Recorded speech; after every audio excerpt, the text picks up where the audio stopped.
Welcome to this webinar of our Land Link series on land rights and responsibilities.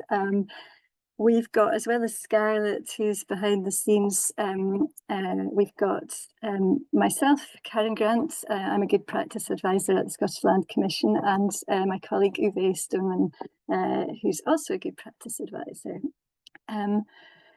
So what we're going to cover in a short presentation, which will be followed by time for questions and answers, is what the Land Rights and Responsibilities Statement is and why we have this framework in Scotland, how decisions about land affect people, the principles that are contained within the Land Rights and Responsibilities Statement and how they can be applied practically, and what's more information about what sort of supports available to help people follow the Land Rights and Responsibilities Statement. Before we start, we just wanted to ask you a short icebreaker question about what do you want to get from tonight's webinar, and you could possibly just pop any comments or answers that you have into the chat as we go. I'll just give you a couple of minutes. I see you have a raised hand. Nick, have you got a question there about what's next? Or apologies, I think I hit the wrong button. Okay, no bother. Yeah, so if folk would like to put any comments about what they would like to get from tonight's webinar into the chat, that'll help us understand what people need and want from these sessions. So, just to get into the content of the presentation, how do land rights and responsibilities relate to the land reform process?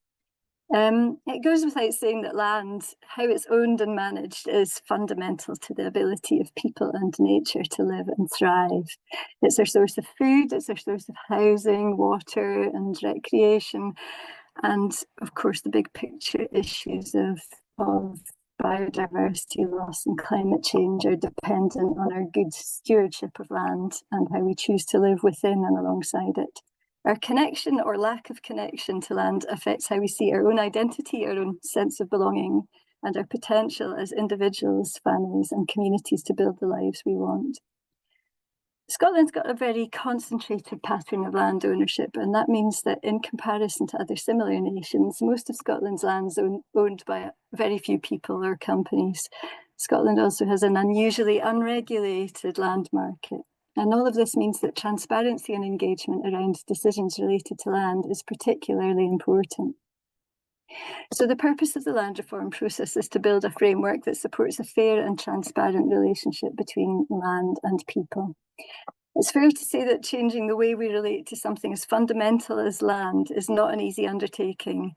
And it's important to approach it with humility, hope, and openness to understanding all the different perspectives there are about it.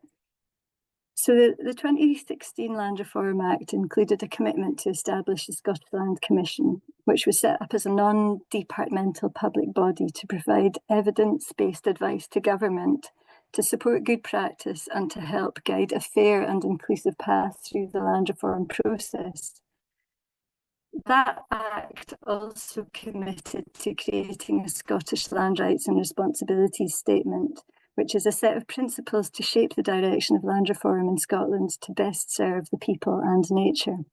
And as you know, there's currently a new land reform bill progressing through the committee stages in Scottish Parliament. And if you'd like to know more about that, please go to our YouTube channel where you'll find the webinar that our Chief Executive Hamish Trench and our policy lead James McKessick-Leach gave on that topic last week.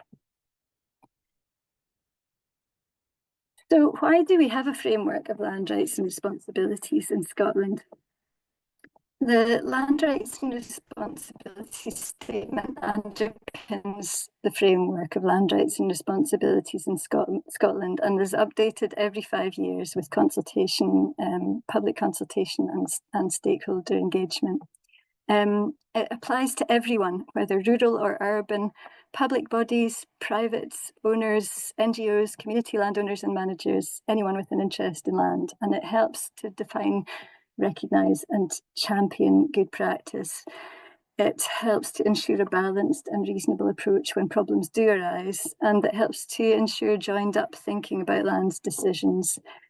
And it helps to support a fair and inclusive culture of land ownership and management. And at a local and national level, decisions in relation to land can carry risks for the wider community.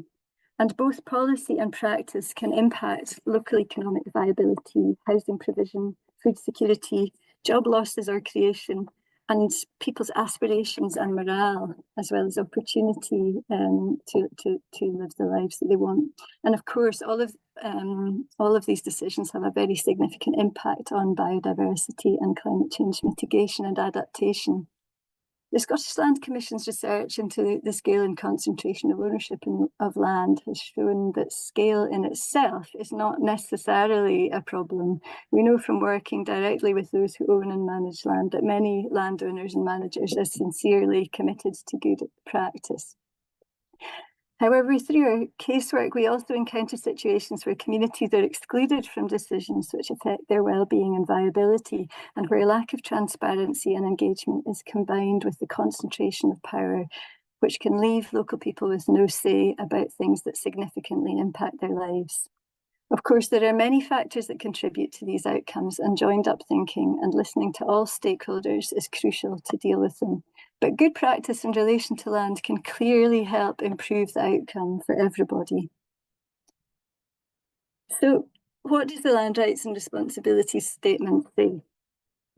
It sets out 7 principles that address transparency, making sure that there's clear information available publicly.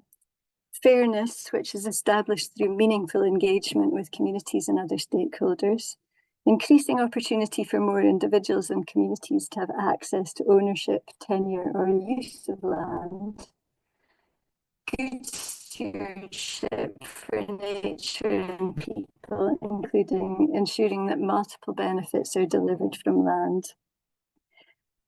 Now, you might say, how could a piece of paper change the culture of land ownership and management?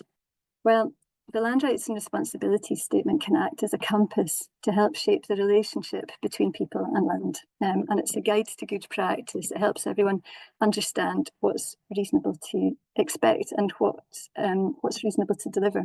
And to increase the understanding of the Land Rights and Responsibilities Statement, the Scottish Land Commission has produced protocols on each of the principles, which set out expectations and for practical application. There's also templates and guidance setting out how these things can be practically applied on the ground. And my colleagues, I think, are posting links to many of those in the chat as we go. I'm a good practice advisor, so is Uwe, and we work in the good practice team on the good practice programme at the Commission, doing the aspect of the Commission's work which is about helping ensure that the culture of land ownership and management aligns with the principles of the Land Rights and Responsibilities Statement. The good practice programme is centred on supporting a voluntary approach to good practice. So whatever happens with the current land reform bill, the voluntary approach will still be the most important route to good practice, which is where the work of the Scottish Land Commission's good practice programme is so important. Our team is a small team of 5 people, all of whom are in farming, crofting, conservation management and community woodlands. All our work is guided by the Land Rights and Responsibilities Statement, and all of the work of the Good Practice Programme is guided by the Good Practice Advisory Group, which includes representatives of a wide range of stakeholders, representing farmers, large landowners, community landowners, development trusts, heritage bodies, environmental bodies, and others. And all our work sense checked with stakeholders to ensure we're making genuinely evidence-based and practical advice and guidance and support. A key part of what we do is to help ensure joined up thinking. Are we listening to the people that we need to listen to? Are we sharing the guidance and protocols where they're needed? In cases where practice falls short of the expectations set out in the protocols, are we able to hold private and public landowners and managers to account?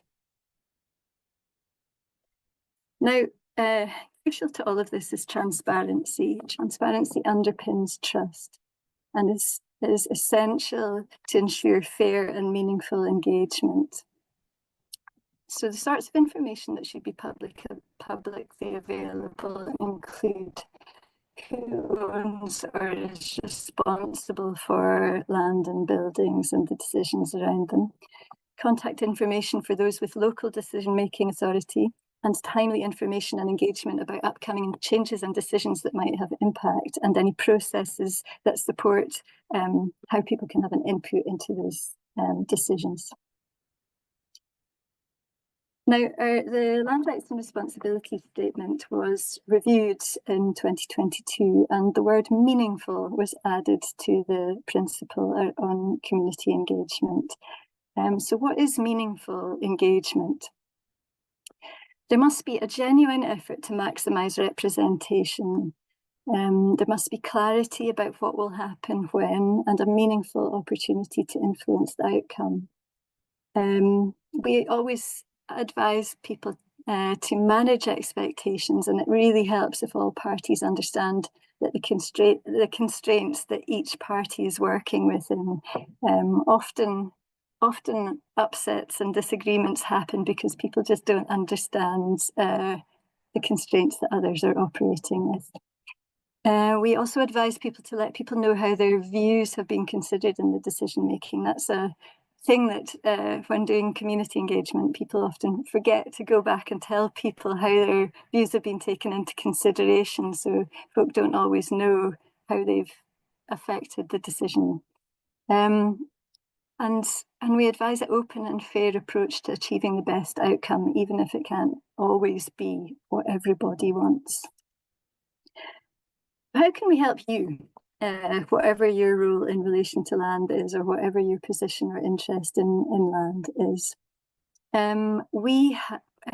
If you go to the Scottish Land Commission website, you'll find a huge array of resources. There's, as I said, there's the protocols, the templates, checklists, flowcharts, and guidance around the principles and the expectations around that. We also have case studies. We work with our partners to champion good practice, and it's great to hear when things are going well and of examples that can be an inspiration to others. We also, an important part of our work is casework, which means that anybody, whether a landowner, community member, a land manager, they can get in touch with us if they have an issue that they're trying to solve, or they want some advice in relation to land rights and responsibilities. And we constantly have multiple cases on board where we're advising people to help resolve situations which have hit difficulty or queries.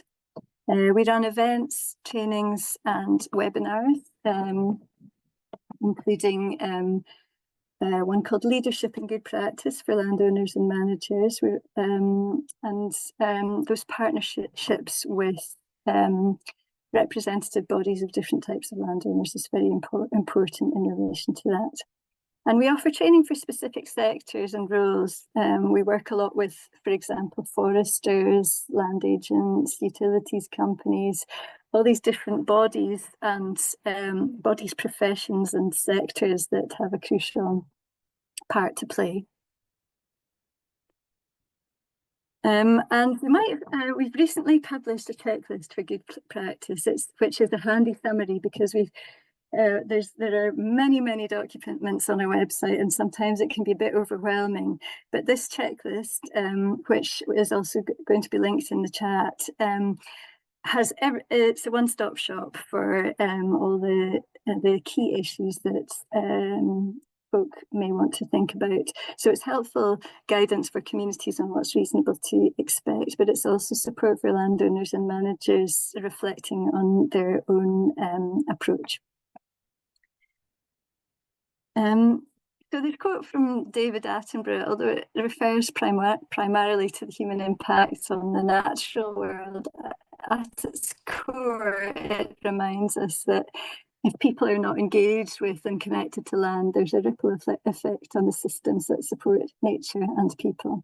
Our connectedness to land affects our sense of belonging in the place where we live and our confidence in the future and the role that we have in shaping it. And it's in everybody's interest to ensure that relationship is fair, balanced and healthy.